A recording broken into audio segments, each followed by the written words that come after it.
And I am the Renaissance Jock. I am Rick Stroh. Thank you guys for joining us once again here at Blerds and Whiskey live on Facebook as well as YouTube. We've got a great show lined up for you. I hope you guys are ready. Make sure you go like, share, subscribe on YouTube as well as here. Share us, post us up, help us grow so we can do more. Can I interject real quick? Sure. I just want to talk about how off-camera guy just wasn't so off-camera for a second. I wasn't going to point that out. No, I was all over it. Oh, boy. He went from off-camera guy to front and center guy real quick. But his face of realization was he was like, hold on. Well, the jig is up. So anyway, let's get into our usual. This is Blerds and Whiskey, so let's get into our drink for the week. Big Herb, what you sipping on? I'm actually sipping on two things. For one, because it is Easter, I got some Cali Red, 19 Crimes. And since my wife called me out saying that I was pretty much, she was the man of the house to drinking, I went and got me some Japanese whiskey to redeem myself. Did she say that on the show? No, she said it in the comment section last week. Oh, I missed it, but okay. Herb, you're not a coupon. Why are you trying to redeem yourself? Anyway, I'm drinking. That was so lowbrow. I'm drinking Elijah Craig whiskey sour because it's me. Maestro, what you got? I'm drinking a bro cocktail. God. I'm not. It's vodka and Bang energy drink. God. Bro. Just call me Riddle. I'm going to kick off my flip-flops in a second. Oh, God, we're going to be calling the ambulance in a little bit. I have finally finished the bottle of Uncle Nearest. I just did Uncle Nearest some Coke to round it out. So that's what I'm drinking this week. Took him 3 weeks, ladies and gentlemen, but he did. Dude, this is 100 proof. And I got to drive for a living, so I can't be drinking like I used to. So anyway, shut up, Leo. Big Herb, get into the church announcements. So big weekend on HBO Max, Godzilla and King Kong. What did you guys think about that movie this past week? Big monster. Go ahead, Cam. Go ahead. I've watched action movies my whole life. I've seen countless body counts in Terminator, Rambo, action movies. You know what I'm saying? Like I grew up with like countless watching bodies and growing up with a sense of life and death. I have never seen so much disregard for casualties of human life than I have ever seen in King Kong versus Godzilla.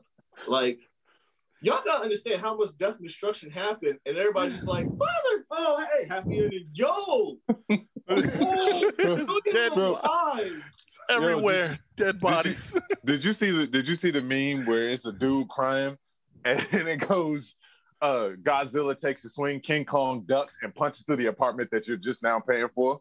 Let's put a down payment on this. So in case you guys didn't know, we are definitely going to spoil this movie. If you haven't seen it yet, go watch it. It's not like a Marvel movie. You're not missing much. Real quick, I do want to say this though. You people that are looking for character development in a movie about two giant monsters fighting, you need help. I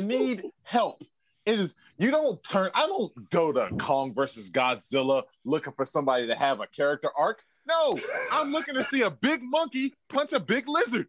That's what I'm looking for. And I'm looking for them to destroy. I'm looking for them. Right.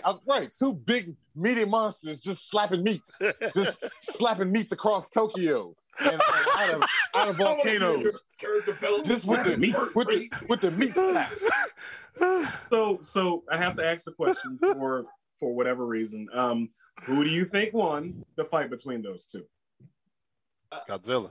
Go ahead, Rick. You have the better answer. All right, so Godzilla served King Kong. He served him. You know why? You know how you know that? Because King Kong died. He died and had to be resurrected. So yeah, but then also, like, you also got to look at it. King Kong so here, I'm gonna give you people some symbolism. King Kong is the king of inner earth. That's why he had a throne down there. That's why when the big snake monster bit him, he was just like, oh man, that's an inconvenience, but it was full of venom because his people rule the inner earth. But Godzilla is the king of outer earth. That's why when Kong was up here fighting, even though he had his little Stormbreaker, he got his ass completely served. It's a Stormbreaker. Because he was out of his element. Yo, you can't tell me that wasn't a knockoff of Stormbreaker. Yeah, like, it was, absolutely was. Obviously. I was loving the fact that they had like their own Batman versus Superman moment. Mothra, why did you say that name? Yo, at one point, like he literally tried to block a bite from Godzilla and got his whole shoulder dislocated and ragdolled into like 5 different buildings. Yeah, and then pulled a lethal weapon. Yeah. Bro. I'm back in. So I got a question real quick. They did the lethal weapon thing where he puts his arm back in the socket. They were tapping buildings and they were falling over. How can he relocate his shoulder? First of all, jamming it into a building hardcore. Trey. Right. I was about to hold on. Turn your brain off. It's no need. Real quick. No, what you don't know is when he put his arm back into the socket, several people lost their homes. Excuse me, several thousand people lost their homes. But it was condemned. Also, in all the other King Kong movies, whenever Kong started beating on his chest, that's like his Hulk out moment. That was his power up moment.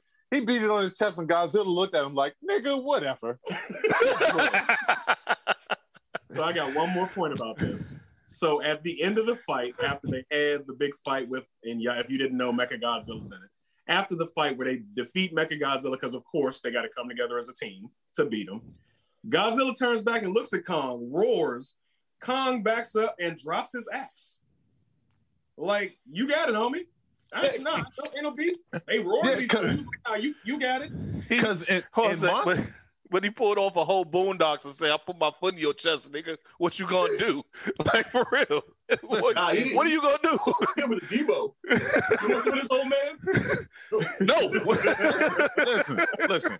Godzilla turned around and looked at him and was like, "That was a nice teammate, but this ain't your hood, Lope. This ain't your hood. Roll up out of here. This ain't for you." Oh man. I said Godzilla just got confirmed as planetary. My favorite part is actually the part where Godzilla decided to like he sensed the power source in inner Earth was activating, so he like atomic blast breath like through the Earth's core, like through molten rock and through all countries and everything, and then looked down and was like, "What's going on down there?" Look, hold on. He pulled the move that a dad pulls when he's babysitting the kids by himself. He blew it. Y'all better not be in that toilet. Get out that toilet. Hey. Man. So also in other news, Suicide Squad 2, Black Widow, and Space Jam's trailers came out over the last 2-3 days. First off, let me correct you. It's not Suicide Squad 2. It's the Suicide Squad. The Suicide Squad. So what y'all think? Space Jam is never the reason. I'm not even going to try to pull the old head card about Space Jam. I'm just going to say this: the reason why this Space Jam can never top our original Space Jam is because they don't have that song "Hit 'Em High." They don't. Today's rappers ain't going to do their version of "Hit 'Em High." That's all I'm gonna say about that. That's my only take on it. You ain't gonna have like 8 of your great rappers talking about basketball. Nah, that ain't gonna happen. What the hell Lil Yachty gonna talk about? You know what, Cam? I had this whole point about I was about to make that whole little point, and you completely just shattered my argument by bringing up that song. So now I guess we just need to move on. I'm defeated. Listen, I'm calm. Put the battle axe down. I'm calm at this point. This ain't my hood. So yeah, in other news as well, Peacock is taking out all the problematic content from WWE. So basically, the entire Attitude Era. I was gonna say, if you like, Peacock's like, you guys like the Attitude Era? You remember that? You remember it fondly? Not here. Not here. Delete it. So, right. Yo, I hope gonna be doing this. I hope instead of just removing Hulk Hogan, I hope they just pixelate him. like it's an episode of Cops. So everything Hulkamania is just pixelated out. I just wonder how they gonna pull this off of WrestleMania though.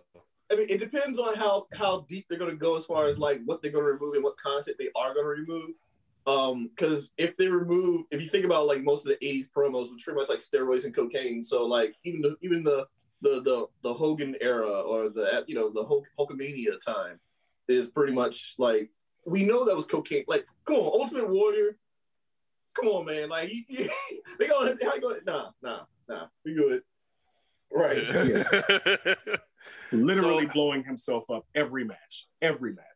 So last week, Rick was talking about what happened in Atlanta and Georgia with the Senate as far as them making that BS new law as far as with it's basically bringing in Jim Crow laws for voting.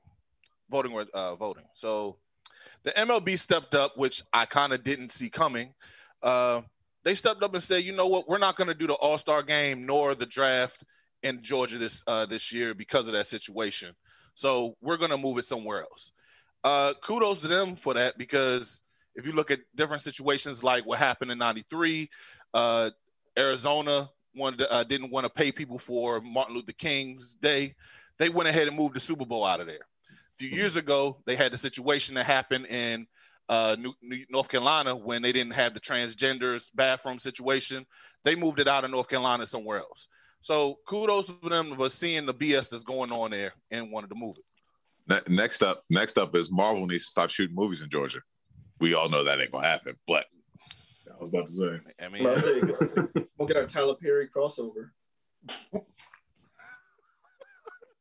Straight mad in 3, 2, 1. Y'all gonna stop talking about these hypothetical situations. This shit it's not gonna happen. First of all, stop trying to piss me off every show. That's all we do is hypotheticals. That's why y'all are mad about WandaVision. Who was mad? Anyway. We hope that DMX pulls through. He was hospitalized yesterday for apparent overdose and a heart attack. Pull through. Didn't we say we weren't gonna add this? Moving on. Herb, No. You to open the red door now. So go ahead, Cam. Go ahead, start. This is my surprise face. DMX OD'd. All right, next topic. Right? Did anybody else see him on Drink Champs? Did anybody else see him on Versus? DMX is still using drugs. Oh my God, I'm so shocked. Did anyone not grow up in the 90s? Listen, he already gave us as dark and hell is hot, and he already gave us Flesh is My Flesh. So you know what? Hey man, his character arc he's on decline. So yeah. He's already in the damn toilet. Like what? I wish him well. I hope he has a speedy recovery. All that good stuff. I'm sending him positive vibes, and my prayers are up for him. Well, I'll say next week's episode is gonna be real good. Yo, thoughts and prayers to DMX. I'm sorry. Oh my God. Hey, Robert Aiken, the guy who's been my friend for years. You're calling me while I'm live on the air. Do not call me on Sunday between the hours of 12 and 1 p.m. Thank you very much. In honor of DMX, let us pray. All right. Yeah, happy Easter, by the way. Happy Easter. Oh, read that later. So yeah. As far as this last part of the church announcements, I really don't have all the information, so I'm going to pass this one over to Rick. John Jones demands more money. We got to talk about these things before you start doing this shit. So we had meetings. We did. Right. We talked about it. No, we didn't. Oh, so John, God damn it! Last week, Francis Ngannou won the heavyweight championship for UFC. In UFC. See what happens when you throw me off, Herb. So anyway, John Jones has been bulking up. He vacated the tour for the light heavyweight championship a little while ago, right? So he's been bulking up because he was going to fight the winner of the Francis Ngannou Stipe Miocic fight. Well, right after the fight, John Jones tweeted out, "Show me the money." Dana White in the press conference after the fight starts talking about, "Oh, John said that because he's scared and because da-da-da." No, It's because he wants to be paid the way that he should be paid. Conor McGregor just made $10 million to lose, and he hadn't fought in a year and a half. Meanwhile, John Jones is the greatest fighter of all time. I will not, there's no debate for it. He's the greatest fighter of all time, and he's asking to be compensated the correct way. And your way of responding to that is to besmirch his name, is to talk down on him. Come on, man. Like that's just, Dana White is a terrible, terrible person. He's Vince. He's a younger Vince McMahon. He's a younger Vince McMahon. Except for, you know what? Vince showed a little bit of empathy sometimes. Dana never shows empathy. So Dana White, here's just don't ask him about the push. Such good shit. That concludes the church announcements. No, it doesn't. We still got to shout out Overtime Sims. Overtime Sims. Yeah. Watch him on Roku and watch Blerds and Whiskey on Roku. I'm a little fucked up. I'm sorry. Also, look at her. I am. It's been a long weekend. And go ahead and watch Herb's Blurbs every week on YouTube. Oh, my God. Hold on. Comments. Sharita, please. I love Anderson Silva. Anderson Silva is not a better fighter than John Jones. Did she really say? Okay. All right. So our next segment, of course, is our cosplayer of the week. Every week we want to feature a different cosplayer, somebody who creates content that's in the Blerdverse, and we want to spotlight them. So we're asking you to go find these people that we're shouting out, follow them, like them, tell them Blerds and Whiskey sent you, and that we're supporting their content. This week we're featuring Tierra Bree Cosplay. She's done multiples throughout the last couple of months or so. My favorite personally is her Storm cosplay. You should see that coming up there as well. And she's done Shang-Li, she's done Harley Quinn, she's done Killa from Hunter x Hunter. And she's just overall done a great job. She's also a model, of course. You can see her on Instagram. It's Tierra Bree Cosplay. And same thing on TikTok. Shout her out there, tell her we sent you, and give her a follow. Just give her, we want to support these content creators out there and make sure they're themed. And if you have any suggestions of people that we should feature, definitely drop it on the fan page, share their stuff. And, we can get this community to grow a little bit more as far as the people of color cosplayers. It doesn't have to just be Black. It can be Hispanic, Native American, whatever have you. We would love to see their cosplays displayed on our platform and just keep bigging these people up all over the place. All right, let's get to the next thing. So, I'm just gonna no transition games. Fuck it, let's go. Falcon and Winter Soldier, like that. This week's episode. Lately, for the past this episode 3 now? Three. Mm-hmm. 3. All right, so the first 2 episodes touched a little on our side of the spectrum of the Marvel Universe. This 3rd episode is pretty much, in my opinion, just a straight action episode, and I'm all for it. I love it. Spoiler alerts for anyone who hasn't seen it yet. Just getting y'all heads up. Spoiler. We saw appearance of Sharon Carter, and I heard her bid for Warbird, in my opinion. So I was like, okay, I see you, Sharon. So I was like, I don't know. Like, what do y'all think about this episode? Me personally, I don't know how Marvel did this, but they made Zemo likable. I was just about to say, I didn't know that the thing I needed most in life was a clip of Zemo dancing in the club. I didn't know that was the thing that I actually needed the most in life. So I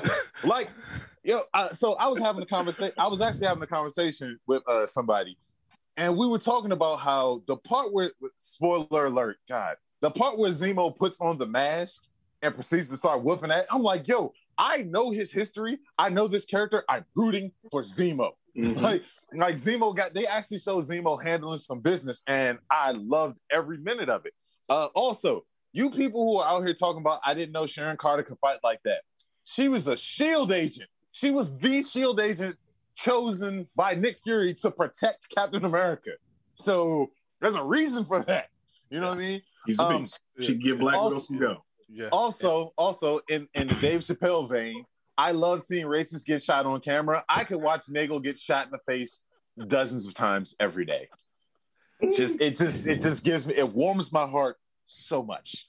Yeah. I'm gonna piggyback off you with Sharon Carter. I love the fact that she just went John Wick on everybody and everything. As far as Zemo breaking out, We made this so easy for him to break out. Barely an inconvenience, if you ask me. And and the Kamoyo beats. I wanted to see what happens next. So I'm gonna ignore that bad plug. One of the people that actually one of the guy that co-wrote John Wick was also one of the people that co-wrote this episode. Just for people to know, that's why it felt kind of John Wickish. Yeah, the gunplay was very present. Yes, it was awesome. It was amazing. My favorite part. Well, okay, let's. What's your guys' favorite part of this episode? I don't know, man. Zemo. The fact that Zemo is like defending Marvin Gaye, like, yeah, that was like what? He's like, well, it wasn't really, and it's just sport of a trouble of Black America, and then it took Falcon on by saying, he's like, I mean, he's out of line, but he is right. Yeah. So, Big Herb, what was your favorite part? The gun scenes, all of them. I mean, just it was really. I fucking loved it. It was very entertaining. Action upon, and that's the one thing I can honestly say that we've gotten in every single episode, nonstop action, and I love it. But it's giving me a great storyline as well. So kudos to Disney Plus. They're doing a hell of a job with this. Anyone pick up on the? Well, let me go to this next person in the line of succession first. Rick Stroh, what did you think of first? So I'm gonna go ahead and shout out Horace in the comments because I kind of agree with him. They are giving Anthony Mackie a lot. They're giving Anthony Mackie way more range to show off what he can do, way more than they gave him in that second season of Altered Carbon. I did, but my favorite scene again from this week is definitely the club scene because it's the little stuff like that. That's why I love the Deadpool movie so much. It's like when you get to see Marvel characters doing like human stuff and they get to show their personalities. Zemo just being an awkward nerd bro in the club that was just it for me this week. So that was my favorite scene.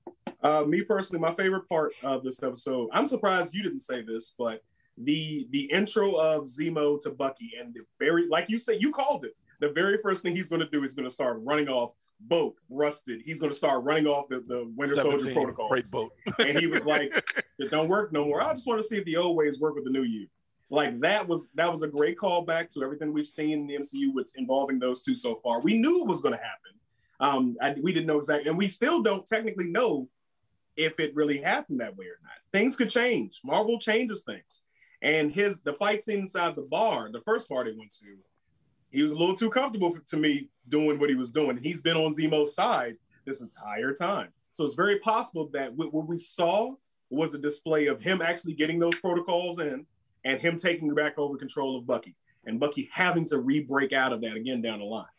So it's very possible. What are you about to say, Cam? Horace pointed this out to me in a message one time last week about the post credits actually feature some of the words from the Winter Soldier protocol. So just like WandaVision, I think we should probably pay attention to the credits scene just to see like if there's something hidden in there that can reveal for the next episode. I'm honestly surprised that no one mentioned when they saw Logan at Madripoor. Oh wait, that didn't happen. No. Actually, hold on. Let me lather them up real good. Did anybody see the sign for the Princess Bar in the background? The Princess Bar, a known hangout of the villain known as Patch, aka Logan in disguise, aka Wolverine to the MCU confirmed. I thought you were going to see it. Fisto was wearing Zemo this whole time. I hate you so much. I hate you with everything in my being. Another really little side note for the whole Winter Soldier, and Falcon conversation. Does anybody know the original name of the power book? Honestly, no. I didn't know this either. I had to do some research because I wanted to prepare for this. What the hell? His name in the comics is actually Curtis Jackson. So how fun would it be if they? And I know it's highly unlikely, but how fun would it be to have 50 Cent just pop up? Hey, motherfuckers. You know, see, you motherfucking power from me. I'm trying to. It's the power broker, man. Listen, Fucking thug, bro. Take Listen. 9 shots. no, I know normally I don't necessarily agree. I need that. I absolutely need that. Hey, motherfucker, Connie, you gonna steal my super soldier serum, nigga? Yo, yes. And then if you know the Power Broker's history, he actually ends up taking it. So imagine Curtis Jackson, our Curtis Jackson from the Earth, whatever number the real life Earth is. Imagine him showing up, being all swolled up, and It's trying just- to fight Bucky. It's just gonna be him playing Kanan from Power. So it's the same. Yeah, Bucky did that shit. Whatever Bucky said he didn't do, he did that shit. Yeah. No, I didn't like the damn drink that they made. No. Oh no. Pass. Didn't like the damn drink. I hate snakes. Snake nuts. Yeah. Actually, no, I liked it because they killed the damn snake. No. I hate I'm snakes. good. At least they didn't show it Pass. jumping at the screen and doing stupid shit like that. Props to Falcon or Sam Wilson for not showing his face, because the bubble guts was. I'd have broke character. I'd have that. Like, the moment he took the damn snake out the tank, it's a done. I'm out. Fuck you, Bucky. Fuck you, Zemo. I'm out. I'm gone. Peace. Deuces. So one of the things that also like that I was paying close attention to was Zemo's butler when they got to the jet, right? Yeah. So Zemo, in the comic books, Zemo actually has he's actually a white supremacist because he's from Hydra. He's an agent of Hydra, right? And yeah, I know, like, it was funny. It was funny that you said he was defending Marvin Gaye. Was he? But was he really, or was he like trying to take a shot? You know what I mean? Like, he's being sarcastic about, it completely encompasses the Black experience in America, like kind of like in a sarcastic tone. Or like, if you look at the episode again, when Sam is walking towards the plane, look at the butler, like he gives that good old racist, like, ugh, God, it's one of those. You know what I mean? So I think there's I think there might be a little underlying story with that, and then you never know, especially with the Dora Milaje, I forget her name showing up. Like that could be another angle. That could be, that was when she showed up at the end. Yeah. I was just like, I was wondering. He's like, hey, you did kill the king. Yeah. Mm-hmm. Mm-hmm. And as we find out from the Black Panther movie, Wakanda never forgets. No. I know this is a touchy subject for people who are fans of the MCU. Do you think we're going to get another Black Panther eventually? Do you think they're going to recast it? Do you even think they're going to recast them? So as someone who does a lot of editing, I can tell you right now, you get someone in a suit, you take a bunch of clips that have already been said by Chadwick Boseman, and you can edit it out, whether it's an interview or stuff in the movie, you can edit out and you can make dialogue for him post-credit. So all you need is someone in a suit as Black Panther showing up kicking ass, and you think it's T'Challa. That's all I'm saying. So New Rockstars actually gave Eric Voss from New Rockstars gave an actual interesting take on it. What if they did something where Shuri becomes like the ruler? She steps up to take the throne, right? Mm-hmm. But then they have somebody like Okoye or Nakia accept the role and mantle of Black Panther. Well, that okay, stickler for continuity. That goes against their rules. The Black Panther is the king of the country. So now later in the comics, yes, Shuri does become the ruler, and she is officially Black Panther, and T'Challa becomes the king of the dead. So they have two different titles, but Shuri is the ruler and Black Panther in that case. So to have somebody filling the mantle, Well, here's the thing. The MCU has already countered that precedent, whatever, right? Because T'Chaka was king, but T'Challa was the Black Panther up until T'Chaka got blued up. True, but also T'Chaka was elderly. He was an older man.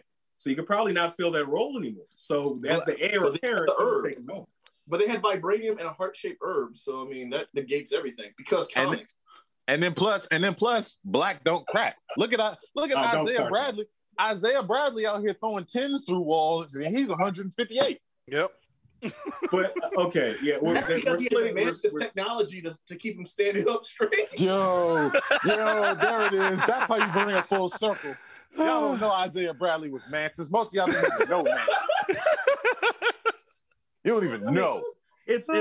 We will never know until they officially confirm it one way or another. But I'm just saying, if they want to stay as true as they have been, you know, it's got to be a line of succession type thing, and that title comes along with the royal crown, with the crown. So it's possible it could happen. I think it's unlikely.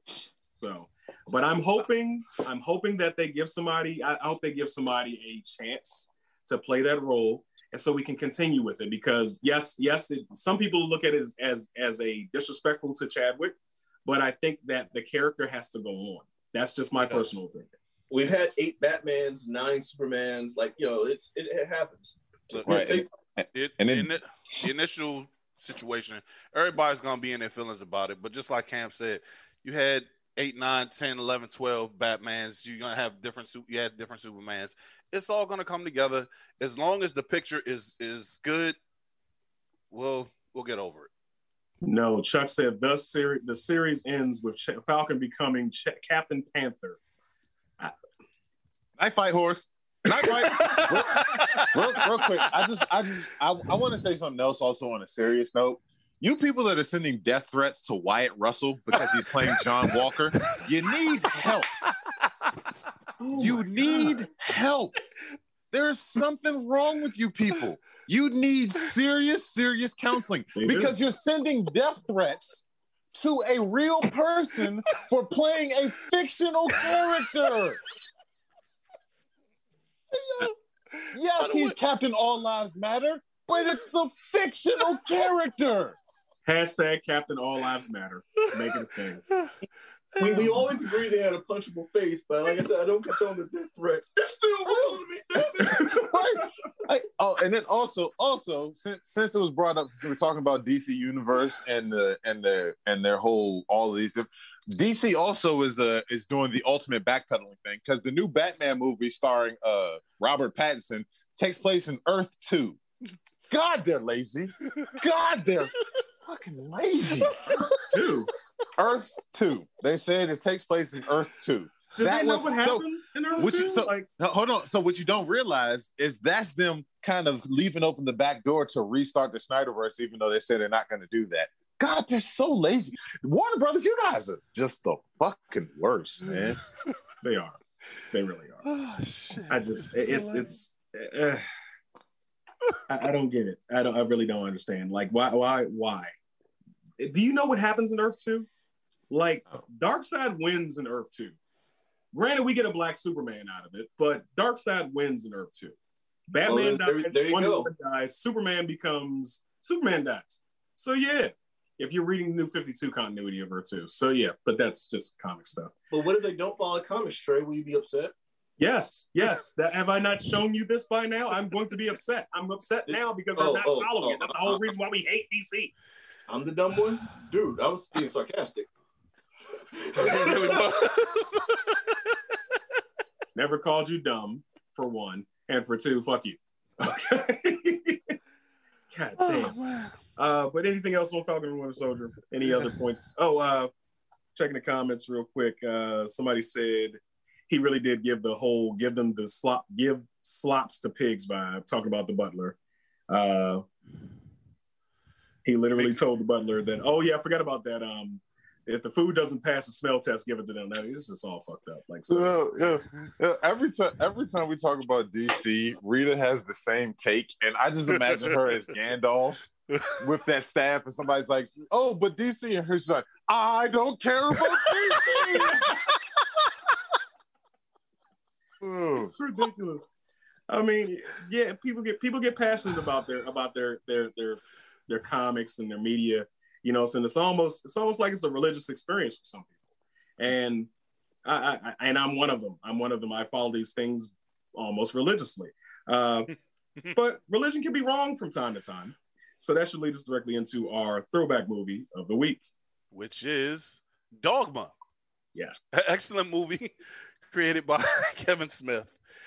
Two renegade angels get kicked out of heaven, and find a loophole to get back in. But except if they do it, it ends all existence. And this had Ben Affleck, Matt Damon, George Carlin, Jason Lee, Alan Rickman as the voice of God, which I thought was dope. Kevin Smith, like I said, Jason Mewes, Chris Rock, Selma Hayek, and Alanis Morissette as God. So, Buddy Christ was definitely a funny situation for me. So we gotta make that the thumbnail this week. Like I said, Alan Rickman is the voice of God. Rufus is the 13th apostle, so we have that. And Bethany is part black. You're leaving out the most. That's why I'm leaving it for you guys. Well, the best part of Dogma, well, not the best part, but one of the more memorable parts of Dogma. Does anybody know where I'm going to go with this? It happened in a bar. I'm gonna let you.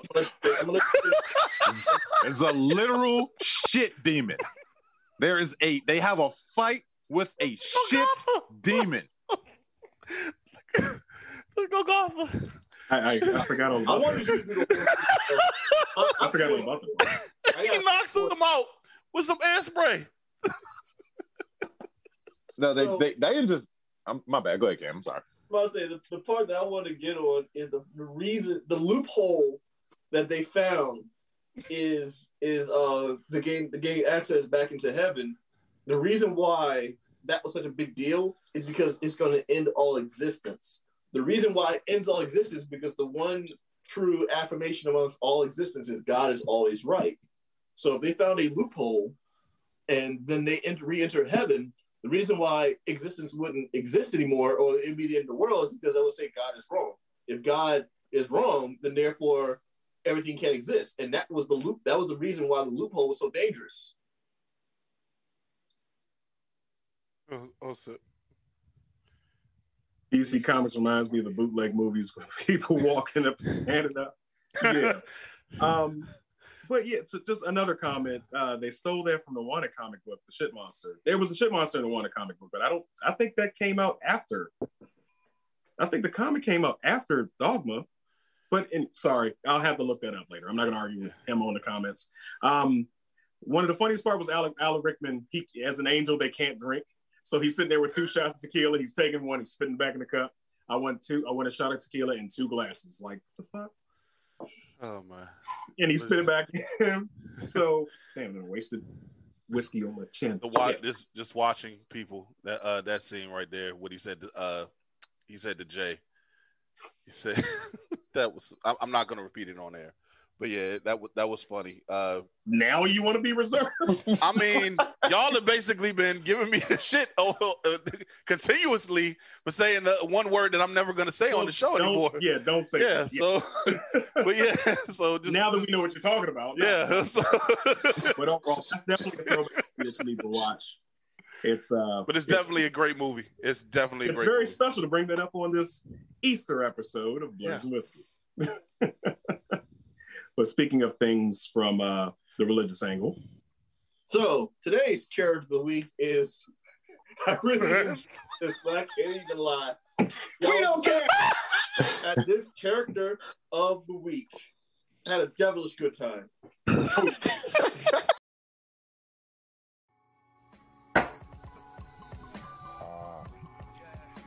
Character of the week.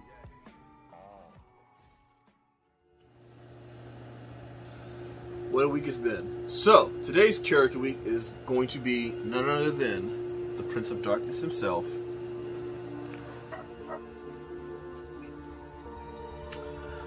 Lucifer Morningstar.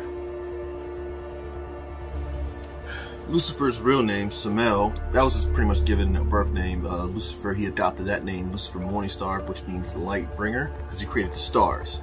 So in essence, the reason why he's like the second most powerful character in the DC universe is because he practically created the DC universe as we know it.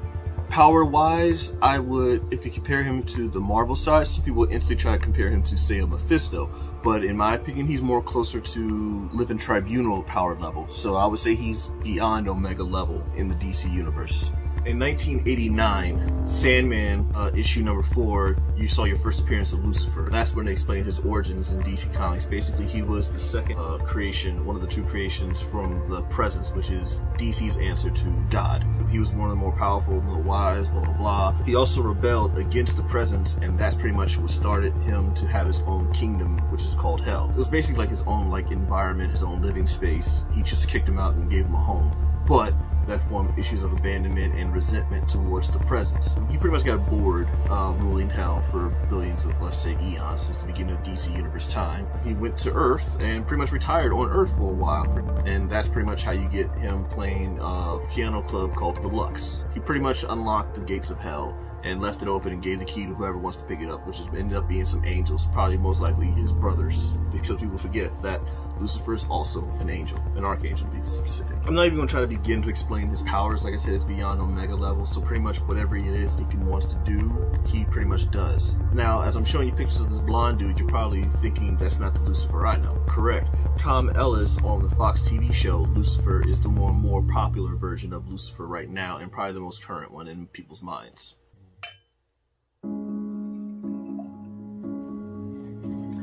Listing his powers and listing his abilities and listing his names is going to be too vast and multiple. On the TV show, one of his powers that's more prominent, his power is basically, let's say, desire. He has the ability to innate someone's desire. He asks them what they truly wish. I got it. The name, the whole Lucifer thing, and desire's like your superpower.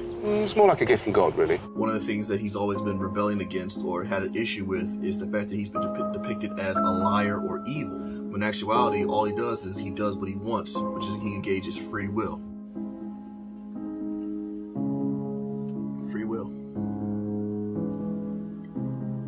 He does feel like he gets a bad rep for the devil made me do it, or getting the cause of the root of evil. He's pretty much like a warden of a very, very religious prison.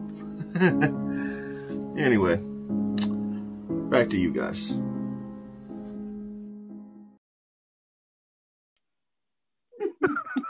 So, I'm sorry, Grandma. did everyone enjoy that? Did you guys have a fun time with that? So, that connects into our next topic, right? So, was it this week or last week? It doesn't really matter. A rapper by the name of Lil Nas X released a video for his song "Call Me By." Was it "Call Me By Your Name" or "Call Me By My Name"? Call Me By Your Name. Call me by your name. Call me in the morning. I'll be on the way. I've been singing it all week. I don't even care. It's Montero, which is actually his name, right? And there was some controversy attached to this video because the people were all just up in arms and upset because he performed a certain what's it called? What did he do? He busted that. he spread eagle on the devil. Drop down, guys, eagle on. Right. The devil. He got low on the devil. And there was other things. Oh yes, Aaron, we're doing this. Yes, we're doing this. Is happening. This is happening. On Easter. On Easter. Oh God! He gave the devil a lap dance. Everybody got all up in arms. They also missed the part where he snaps the devil's neck. And the religious right is just up and how could you do this? And you're just flaunting your homosexuality in my child's face. And this is causing me to feel a certain type of way, but actually it's because I may be secretly attracted to you, little boy, but I can't say that out loud because my Bible thumping ways won't allow me to feel this way. I'm going to go to the Catholic Church and I'm going to pray about this. That's a great place to go for this. Oh God. So, one, I thought y'all were doing cancel culture, but now y'all trying to cancel Lil Nas X, or y'all trying to cancel Nike, even though Nike had nothing to do with it. Two, yes, Aaron, we're doing it. So, here's my take on this. All right, let's go.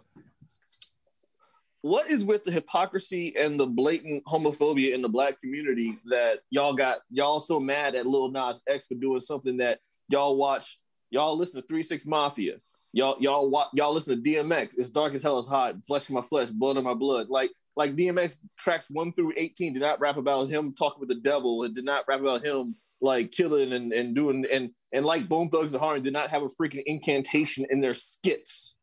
But now it's an issue when Lil Nas X has satanic iconography. Okay, I got you. Cool. Why don't we also talk about how the right wing is like, oh, what about the children? Old Town Road was a catchy song about doing lean and adultery, but it had a catchy hook. It had Garth Brooks on it, and y'all got fooled. Putting on Now That's What I Call Music. What's wrong with y'all? And then so if y'all gonna be mad at us, are y'all mad about freaking The Weeknd making getting a Kids Choice Awards about a song about cocaine? Are y'all mad about that? Or what about Rihanna's song? Whips and chains, chains and whips don't excite me. Y'all thought it was about discipline and belts and shit. Like, nah, it's about BDSM. Yeah, BDSM don't stand for Bible disciplinary Saturday mornings. No. No, we gonna go there. We gonna go there because like everybody all of a sudden now has an issue with Lil Nas X being like, oh, he's not the quiet gay. Like, oh, what's a quiet gay? Oh, the gay you don't want to think about. That's what it is. Okay, so now everyone got a problem with Lil Nas X. Like we didn't know he was a gay rapper. Like as Miss Rita would point out, he definitely had gay mouth. Oh, the lips. The go ahead. What them lips called? Gay mouth. He had the gay mouth. He was definitely had the gay mouth going on. So that wasn't obvious. Old Town Road. The dude wore a pink cowboy suit way after Cameron's era was done. Yeah. But actually hey, award show as well. But hey, y'all, this is the first openly gay rapper, and y'all have a problem with him. Talking about like, what about the children? No, just play WAP. They'll straighten them out. But that's the thing. Like, you worried about kids. Why are your kids listening to this? Why were you listening to this? Why were you watching the video? It wasn't like you just came on the radio. It wasn't like the video just came on accidental. They put a little image on the corner of the CDs for every single person. Parental discretion is advised. That is your job as a parent, Trey. I know you can't agree with me on this one. If there's something out there that you don't want your child to do or see, it's your job as a parent, correct? I agree. So why the hell are you bitching about my children shouldn't be? They say in the content, dude, this ain't for kids. So why are you bitching about this? So how about not made for it? Why it's your job as a parent. It's not their job to go ahead and censor the shit for your child. It says right there in the fine print, not for children, not suitable. How about this? The world would be a much better place, in my opinion, if everybody had a conversation open and honestly with their children about everything. Stop trying to hide things from your children. Stop trying to protect them from the world, because the world don't give a fuck. The world is going to be here when they get of age, no matter what. Talk to them about sex. Talk to them about religion. Talk to them about wars. Talk about killing. Talk to them about everything. You have to get your children prepared for this world, because the world will eat them alive. There are so many people out here who are sheltered until they go off to college, and then they turn into you're such a different person because you didn't prepare your child for the world. You didn't let them know what was really going to happen out here. You didn't tell them that there are monsters out here that are wearing human clothing. And it's real. It's real. You can't, don't be trying to come after the artists, the entertainers, for what they do and what they produce. You need to monitor your children and let them know. The explanation is some people have different preferences. Some people have different orientations, and this is it. And that's their life. And if you choose that, you choose that. Let these people live. Let that man make his music. Dance to it and shut the fuck up. And also, I had to do this last week when you had the, what's the name, Falcon and the Winter Soldier situation. Miles asked me, Daddy, why is the cops coming at Sam like that? Well, son, here's the situation. Talani, are we going to have this conversation? Yes, we are. Okay, Miles, this is what happened. A, B, C, D. Feed them little by little by little. That's what I had to do. It's your job as a parent to step the fuck up and just tell them what the fuck is going on. It's not Lil Nas X's job to go ahead and tell your child, oh, this is how I'm busting it open. No. That shit ain't for your children. That's simple. The biggest thing that everyone's not realizing, though, is the fact that in the video, it's basically imagery of everything that was weaponized against him growing up. Like, people like him were made to feel ashamed because of the religious upbringing that most people have. So he grew up thinking that I'm a bad person, I'm evil, not because I am evil. It's because they think that because of what I desire or what I am attracted to makes me evil. So people would rather stifle and shove. Like the big example, like Trey said, having talks with children. The real reason a lot of parents are uncomfortable is because they don't want to have these talks or conversations with these children, with their children, such as, I don't know, sex. Like most people would say abstinence rather than actually teach them about safe sex. Like they will say, yeah, just don't have sex until you're married. Like when did sex become a bad thing? Oh, because religion wants to control and have a certain level of, like, especially in American culture. Our American culture, even though we have freedom of religion and we have freedom of things to do and everything else, it's not freedom of religion. No, it's the Christian way. It's even in the freaking anthem that everyone is so up in arms about. It's on our dollar bills. Like the Christian way of life is ingrained in American culture so much that if you do anything outside of that, it's quote unquote anti-American. And now people have a big deal or have this issue with it. I'm gonna let Rick take over because I can go on for this. It's just funny to like you're saying about the whole Christianity thing, the Christian way. Has anybody seen the Book of Eli? Anybody seen that movie? It was a Denzel Washington movie. So Gary Oldman has a line in it. Gary Oldman plays the main antagonist, right? He is pursuing Denzel Washington's character, who is Eli, right? And it's because, spoiler alert for this old ass movie, it's because Eli has the last copy of the King James Bible, right? He has the last copy of it, right? And one of his henchmen, Ray Stevenson, who played the best version of the Punisher. Nah, I'm joking. Ray Stevenson, he goes, what is the big deal about this book? And Gary Oldman replies in a very fire and brimstone way. It's not a book. It's a weapon used to control the hearts and the minds of the desperate and the weak. That is a very, very powerful line if you actually take all of your Christian fear out of it and listen to what he's saying. He's pursuing this book because he wants to conquer the rest of the leftover world. That's kind of crazy if you actually think about it. He's saying, I need the book to help give me the words to be able to control the minds of these people. Wow. That's deep as hell, but everybody shitted all over this movie, so it didn't really get spread out as much as it should. You guys ever thought about that? Listen, I'm sorry, I'm going to cut you off, but when we were brought to this country and forced to be a free working staff, what did they give us? What could we not do? What were people killed for doing? Learning to read. But what they give you? Bible. They gave you a slave Bible. That's what you can learn how to read. That's what you can learn how to turn to try and prosper on and to continue to try and make your way. And serve your master. It's still sections of the Bible to this day. I'm pretty sure all of y'all got a King James Bible in your house right now. I'm not going to give you the exact verses because I like for people to do the work on their own. It's a lot of verses in there that's still referring to slavery and how you should honor your masters. Damn, that's kind of crazy if you think about it and not just let your Christian fear dominate your whole life.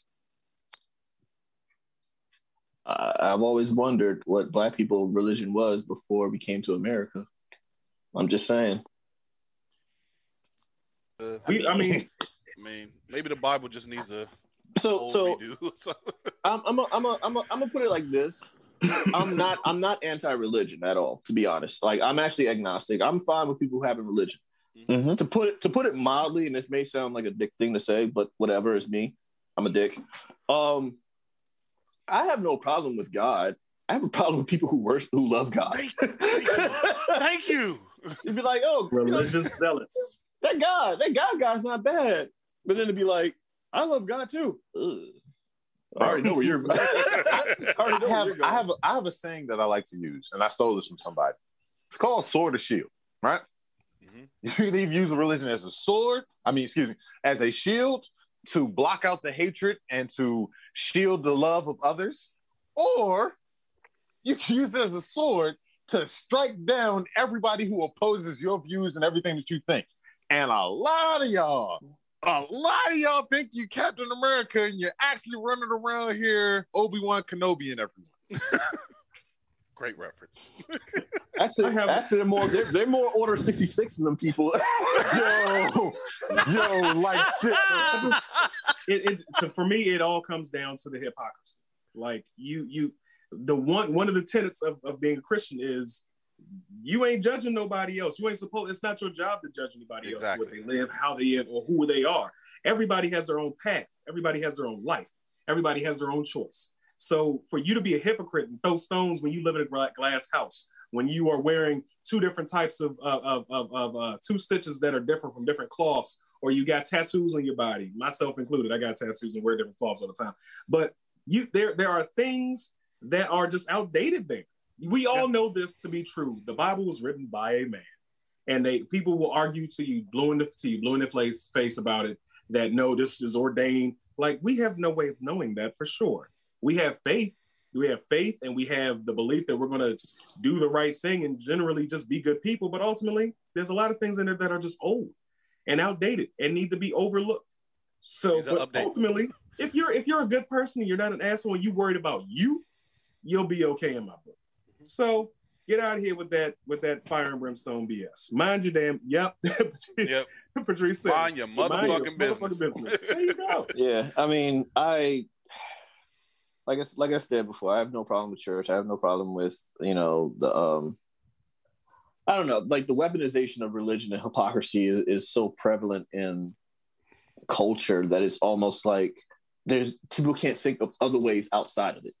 I love my mom to death. I'm not even saying this as a negative against my mom, because I know she meant this in her heart. I know she meant to say this in a way of a caring place. However, there was still a weaponization of what she said that was to today still hurts me. That she's worried about my soul and that I won't see my dad if I don't get right with the Lord. See, stuff like that is a weaponization that you don't need to happen, but that's how good Christians are raised to like brainwash and go after, like in a military setting. Like come on now. Missionary trips is nothing more than colonization, and I'm gonna shut up. I'm gonna shut up. I know you put your finger up her, but I just got. I'm feeling. So, like, people got to remember, what were the Crusades? Crusades was essentially a missionary trip that basically was just a bunch of Christian soldiers massacring people that didn't believe in the same thing as them. Right? It wasn't even that. They were trying to fight for the Holy Land. They were fighting with Muslims for a slab of a land, back and forth for years.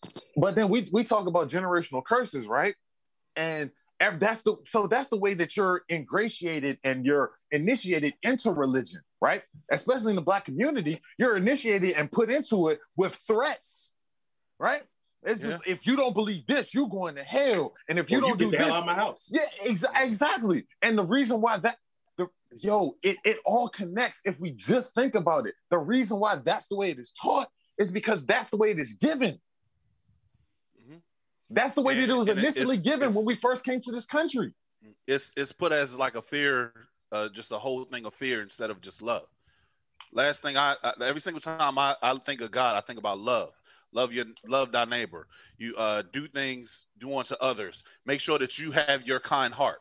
And every single time I think about God, that's what I think of. Like Cam just said earlier, I trust God. I don't trust humans. I'm sorry. It's just the way it is.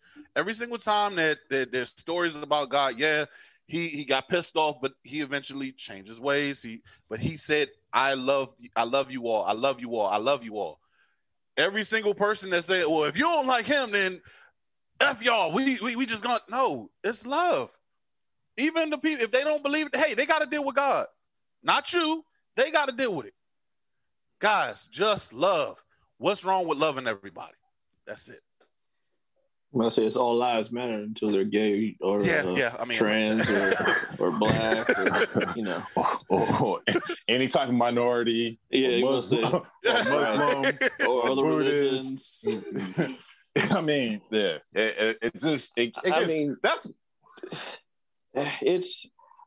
So something that Rick said actually kind of, I won't say trigger, but definitely like sent something, because it's like one of the things that I always find very interesting, especially in culture, is like a 6 or 7 year old doesn't really have a concept of life or death, or it doesn't really understand the value of life.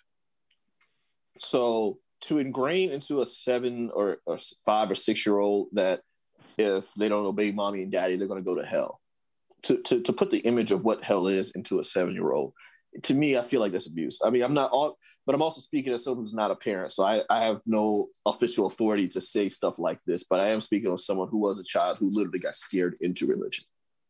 I forgot the name of the book.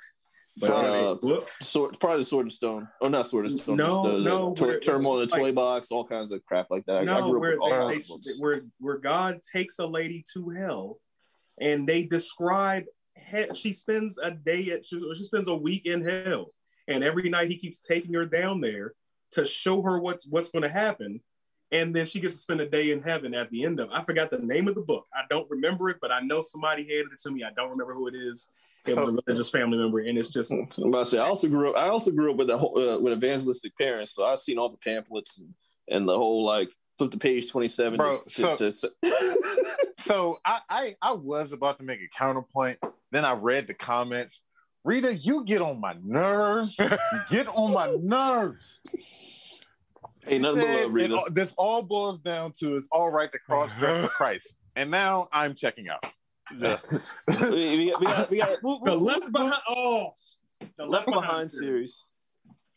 Traumatizing for like a 10-year-old. Mine was the line in which mine was. I had the George Peretti is the name of the author of the Left Behind series. I remember that because trust me, I know. I also remember the line The Witch in the Wardrobe too, and Pilgrim's Progress, and Man of Steel. All right, we got to stop here. We haven't done any promos, so let's do them. We're gonna. I was about to say we got to crowbar in these promos real quick. You know who had an awesome beard? Jesus. All right. No. If your follicles need some salvation, go over to blerdsandwhiskey.com and check out the beer struggle. Beer struggle will 50% off with your purchase of code Blerds1. There you can get your hot combs, your wooden combs, your favorite conditioners and shampoos. Also the beard oils. My personal favorite. One more. I use that every day. Clearly, Jim Caviezel was using Beer Struggle on Passions of the Christ because that blood did not stick to the beard at all. Yeah, you're right. Definitely check them out. Go ahead and tell them how they can get the strength to carry a cross in their back. Tell them how they say if you want a body of Christ, you can go on blerdsandwhiskey.com and go to FNX so you can get the FNX Fit. Because just like the Phoenix rises again, on today, Jesus Christ rose again, pushed that stone because he had Phoenix Fix to push that stone. Oh my God. Dude, so if you try the power of Phoenix Fix. Hey, what do Phoenixes do? And Phoenixes rise again. And just so y'all know, Jesus didn't have a 6-pack; he had a 7-pack. Yeah, Jesus Christ. Oh, the body of Christ. That is enough for this week. That is gold. Okay. Hold on, real quick. Just another comment. My father, the Honorable Reverend Rick Davis, is in the comments. Talk about y'all going to take the hair. See, that's those generational curses that we talking about right there. That's what I'm talking about. Hey, it's all good, man. It's all good. I was raised Baptist. I'll just go in the bathtub, wear a robe, come out, 7 seconds later, I'm good. Repent. And hold on, real quick, and I'm gonna ingratiate my father into this. Dad, what you don't know is us preachers kids are given a manual once our fathers become preachers. So by extension of you, I get a pass. I can say whatever I want. Boom!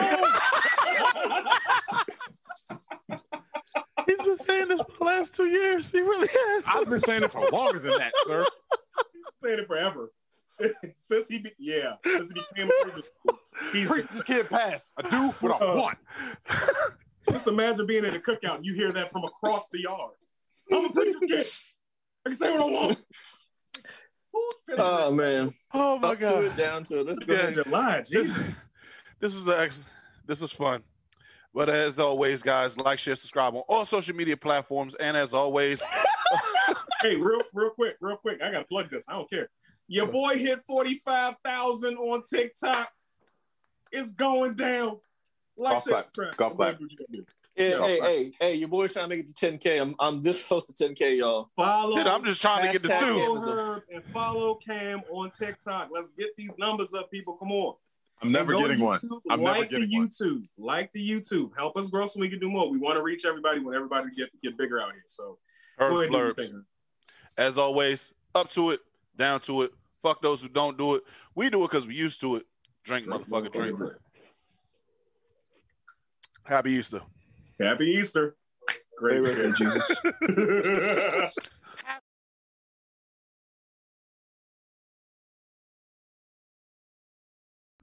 Ladies and gentlemen, boys and girls, and that technicolor rainbow in between, it's your boy Trey Proper. It's your boy Big Herb. And thank you for watching Blerds and Whiskey. Be sure to like, share, subscribe on all social media platforms. And check us out on blerdsandwhiskey.com. Be sure to get that merch. And come take this shot.